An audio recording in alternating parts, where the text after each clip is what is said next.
Oi pessoal, me chamo João Victor e serei o professor de vocês na parte de Ciências da Natureza por todo esse ano.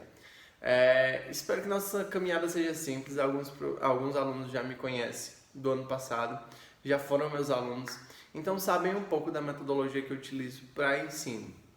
Porém, quem está entrando esse ano, seja muito bem-vindo. Espero que seja muito proveitoso a nossa caminhada e que seja também boa, né? Seja boa para nós dois, tanto para mim quanto professor, quanto para vocês quanto aluno, e que seja esclarecedor e que vocês consigam aprender de uma forma efetiva, mesmo com toda essa problemática traga pelo Covid. Dando então início aos nossos trabalhos que já ocorreram semana passada, eu passei uma prova diagnóstica. Todo mundo ficou com dúvida para que era essa prova diagnóstica. É para a gente saber como está o nível de vocês e para a gente se programar para fazer um ensino mais efetivo. Muita gente ficou preocupada porque não conseguiu fazer, mas eu disse que realmente não precisa de tanta preocupação. Mas espero que esteja assistindo esse vídeo e que absorva o conteúdo e veja como foi que ocorreu a prova. Eu passei pelo Google Forms para ser mais fácil para a gente, tanto para mim quanto para vocês, porém algumas pessoas tiveram alguns probleminhas. Das próximas vezes eu estarei enviando tanto o Google Forms quanto também pelo WhatsApp, como PDF, como eu enviava antigamente, claro, com o suporte de vídeo também, como eu sempre envio, ok? Então vamos lá, corrigir nossa prova diagnóstica. Eram apenas 8 questões, tinham basicamente 2 questões de cada. E abordavam a ciência da natureza de uma forma mais completa, abrangente, de uma forma mais geral. A gente sempre trabalha nas nossas aulas, uma aula de física, uma aula de biologia, uma aula de química e uma aula de tira dúvidas. Sempre assim nossas aulas, e a gente tenta levar o conteúdo dessa forma mais efetiva. Esse ano eu vou tentar conectar ainda mais essas 3 áreas para que vocês não sintam tanta dificuldade quando passar por elas, ok?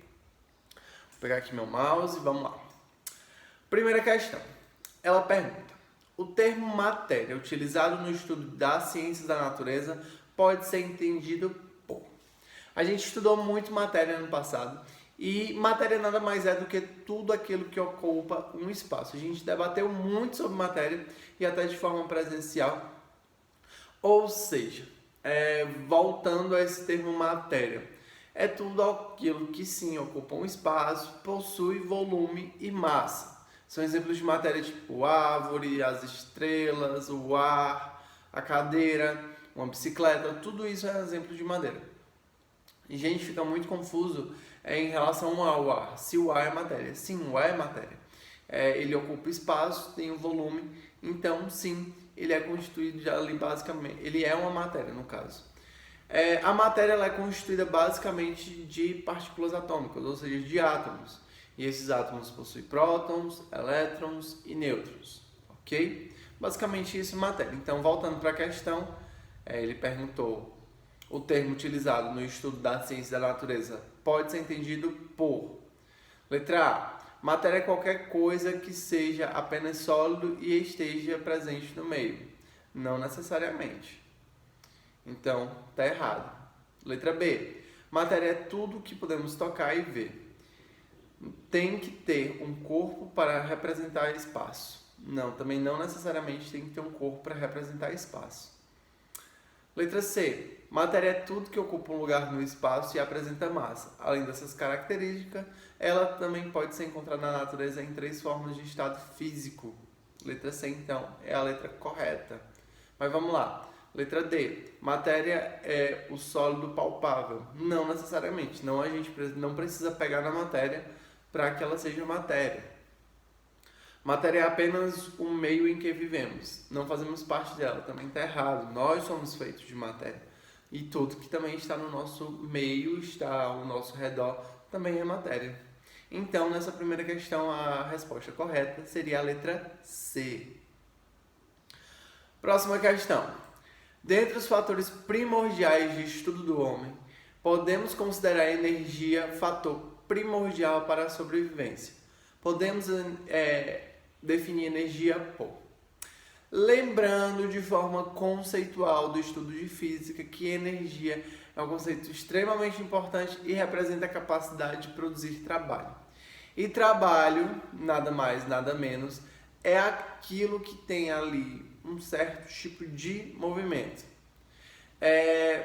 Nós, seres vivos, dependemos da energia para sobreviver e obter nosso alimento assim através de energia química. Além disso, utilizamos muita energia, tanto de forma na nossa casa, eletricidade, como também até mesmo do sol, luz e calor. Então, voltando para a questão, letra A, é a eletricidade que carrega os eletrodomésticos? Sim, porém não só isso. Então, ele quer algo que defina energia. Letra B, força capaz de produzir ação e movimento? Sim, essa é a definição básica para a energia, é a força capaz de produzir ação e movimento, ok? Mas vamos lá, letra C, força capaz de produzir ação, mas não movimento? Tá errado, porque como a energia ela produz trabalho, ela necessariamente produz movimento. Letra D, é o mesmo que trabalho? Ali ela é uma parte conceitual, porém não é apenas o trabalho. No caso, o trabalho conceitua a energia. Letra E, é o fator de produzir apenas movimento? Também não, tem ali toda a parte de produção de ação. Vamos lá, próxima questão, terceira. Ainda sobre matéria, qual sua composição? Vamos lá, letra A, água e terra. Faz parte da matéria, porém não é só isso, ele quer saber a composição. Letra B, é formado por unidade estrutural básica denominada átomo? Sim, como nós discutimos na primeira questão, é basicamente matéria, toda matéria é formada por átomos. Então, resposta correta, letra B. Mas vamos lá, letra C, é formada pela união de bactérias? Não tem muito a ver, as bactérias também fazem parte da matéria, mas não necessariamente é a composição base da matéria. Letra D, é formada pela união apenas de estruturas simples de oxigênio? Não, não necessariamente. A gente tem o carbono como uma estruturação base para cadeias carbônicas que fazem parte de muita coisa no nosso cotidiano, até mesmo da gente. Porém, não é correto falar que estruturas simples de oxigênio, no caso a letra D, está errado.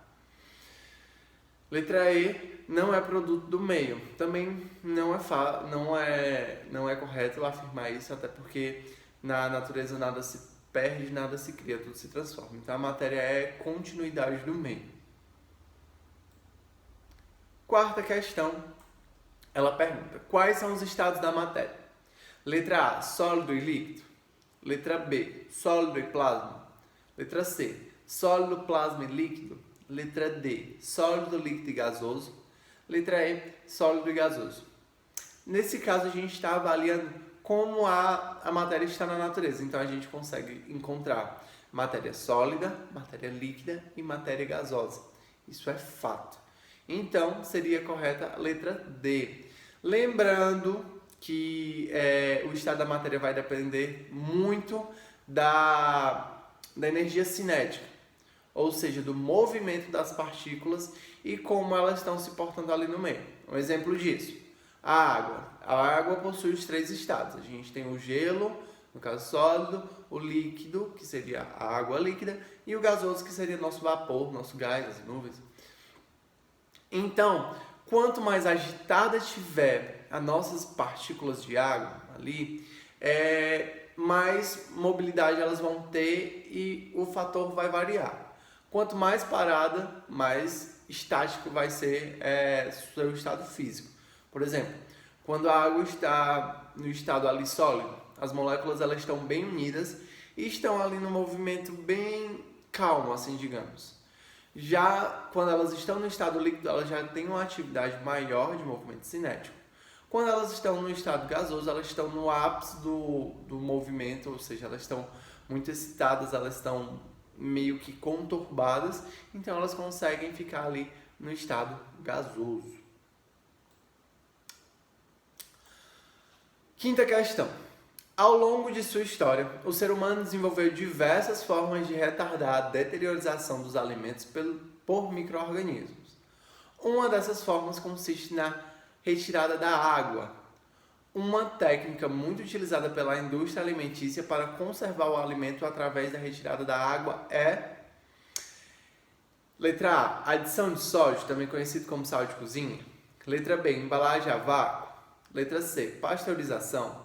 Letra D, refrigeração. Na questão mesmo, ele diz que é necessária a retirada de água. Se a gente fosse fazer por eliminação, refrigeração não retira água. Então, letra D já estaria errada.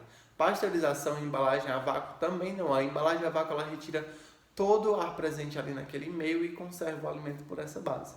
Então, só nos resta a letra A, que seria a adição de sódio, também conhecido como sal de cozinha. E sim, é a resposta correta, porque o sal tem essa característica de conseguir desidratar o alimento, alguma coisa que ele esteja ali. E isso é importante porque geralmente as bactérias elas estão ali meio que adormecidas no alimento e precisam de umidade para sobreviver e crescer, além de se produzir. Se a umidade está presente no alimento, as bactérias meio que, se ele diminui, as bactérias têm dificuldade de permanecer ali naquele meio.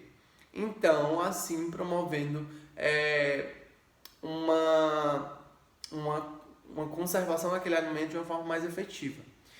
E aí, o que acontece? No estudo de como acontece essa desidratação, a gente tem que ver meio isotônicos, hipertônicos e hipotônicos. E isso vai muito de como se comporta a água na transferência de um meio menos concentrado para um meio de mais concentrado. Quando a gente coloca o sal na superfície da água, a gente está forçando que a água saia daquele alimento e vá meio que para o sal. Por quê? Porque fora, ali naquela superfície onde a gente colocou o sal, se encontra a fase mais concentrada de soluto. Então o solvente tende a ir procurar esse soluto, ok? Mas a gente vai ver mais isso em biologia também, não se preocupe. Fora disso, a gente também tem a acidez, que vai depender muito do sal também.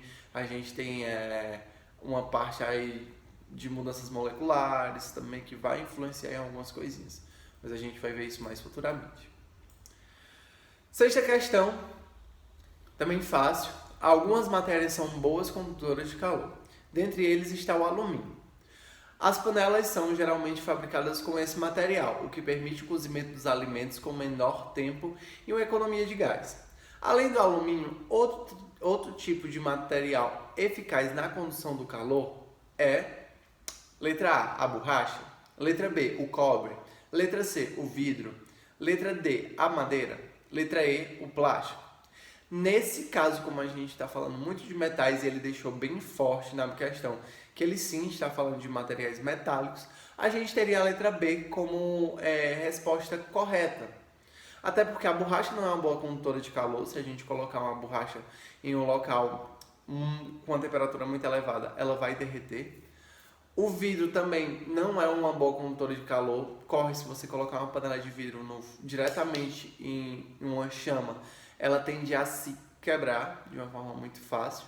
Não acontece com os nossos pirex quando a gente coloca no forno, porque ali existe uma zona de calor mais emancipada. A madeira também não é uma boa condutora de calor. Se a gente coloca a madeira em contato direto com a chama, ela tende a queimar. O plástico também tende a derreter, assim como a borracha. Então, a resposta correta seria a letra B, o cobre. Por quê? Porque ele tem uma condução térmica mais eficiente. Professor, e o que é essa condução térmica? É uma interação entre átomos em diferentes temperaturas. Por exemplo, quando nós aquecemos um corpo, ou seja, um determinado passo, seus átomos passam a oscilar com uma maior amplitude. Eles meio que passam ali uma movimentaçãozinha mais acelerada. Esses átomos mais agitados transferem sua parte de energia cinética para átomos vizinhos. E é isso que acontece nos nossos alimentos. Por exemplo, o contato da panela, ela passa aquele calor, aquela energia para os alimentos. Okay? Então, se ele tiver um baixo coeficiente de dilatação, e aí já vai outras coisas envolvidas que não estão na questão, porém o coeficiente de dilatação vai ser muito importante para ver até quando esse material vai conseguir suportar esse calor, assim também como a temperatura de ebulição, fusão, mudança de estado. E a gente vai ver isso mais na frente também. Sétima questão.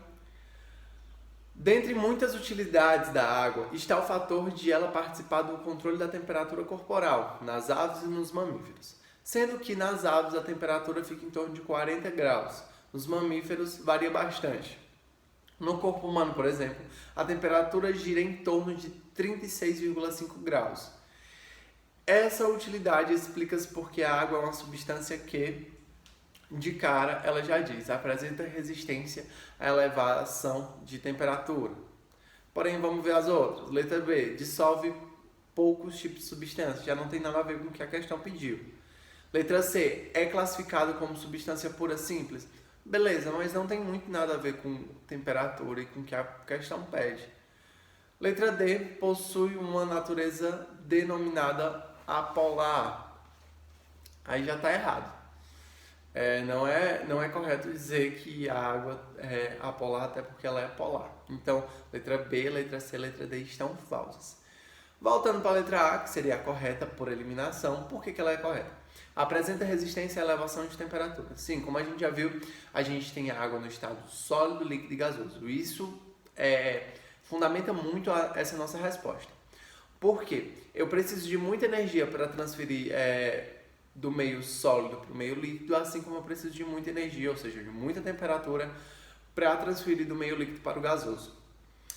Então, a água tem essa característica de ter um ponto de transformação, assim possamos dizer, muito elevado. A gente precisa de temperaturas, ou seja, de energias muito elevadas, até mesmo para causar a ebulição dessa água, que é a 100 graus Celsius. Então, sim, a água está presente no nosso corpo, meio ali também como, além de ajudar nos fluidos de circulação, também no controle da nossa temperatura corporal. Assim como nos filtros de barro, por exemplo. Nosso corpo funciona muito como um filtro de barro. O filtro de barro ele é poroso, ou seja, ele tem poros, tem buraquinhos ali. Então, a água lá dentro consegue ficar mais refrigerada porque a água de fora ela se deposita nas paredes do filtro, fazendo como se fosse uma impermeabilização daquele meio interno, evitando que a água de dentro esquente muito. É como se fosse nosso processo de suor. Nós suamos à medida que nós precisamos regular nossa temperatura interna, ok? Por último, e não menos importante, a reprodução é uma das características exclusivas dos seres vivos. Durante um longo período, só havia a reprodução assexuada. À medida que os organismos mais simples começaram a aumentar a sua complexidade, surgiu uma nova mobilidade reprodutiva, a reprodução sexuada. Essa reprodução veio favorecer a eliminação de características indesejadas, letra A. Letra B, a manutenção de qualidade das espécies. Letra C, o aumento da diversidade das espécies. Letra D, o crescimento da diversidade populacional. E aí? Quando os seres eles se reproduziam apenas por partes assexuadas, eles tinham a característica de manter muito suas próprias características nos próximos seres. Quando veio a sexuada, a gente une dois seres com características distintas. Então, a letra A seria a mais correta por a eliminação de características indesejadas. Por exemplo, se um ser ele tem erro genético, ele tem uma dificuldade ali com alguma mobilidade, função, segundo Darwin, a seletividade ela veio para trazer a evolução. Então, a gente considera que a reprodução sexuada seja, de uma certa forma, mais segura para a produção de seres com com características mais desejadas. Então, realmente, a reprodução veio a favorecer a eliminação de características indesejadas, ok? Então, seria isso. Foi essa nosso questionário, nossa produção avaliativa. Assistam esse vídeo com muito carinho, calma, se tiver dúvida volta. Hoje, quarta-feira, Vocês podem tirar dúvida comigo, cheguem no privado, perguntem no grupo. Qualquer coisa, estou disponível para que vocês tenham aí a retirada das suas dúvidas. Próxima aula a gente já inicia com introdução aos nossos conteúdos. Não se preocupe, vai ser leve, vamos voltar a fazer nossas atividades. Vou ver uma forma mais eficiente de recolher as atividades de vocês. Hoje eu vou deixar um linkzinho aqui abaixo no vídeo na descrição, falando basicamente como isso vai ocorrer, assim como também recolhendo a frequência de vocês, ok? Então, além de assistir esse vídeo, vai lá na frequência aqui embaixo e assina pra gente, coloca seu nome completo no Forms, que tá tudo certo, então vou saber que você assistiu essa nossa aula, ok? Espero que vocês tenham um ótimo dia, uma ótima semana. Semana que vem a gente volta reforçando o nosso conteúdo de Ciência da Natureza, ok? Um abraço a todos.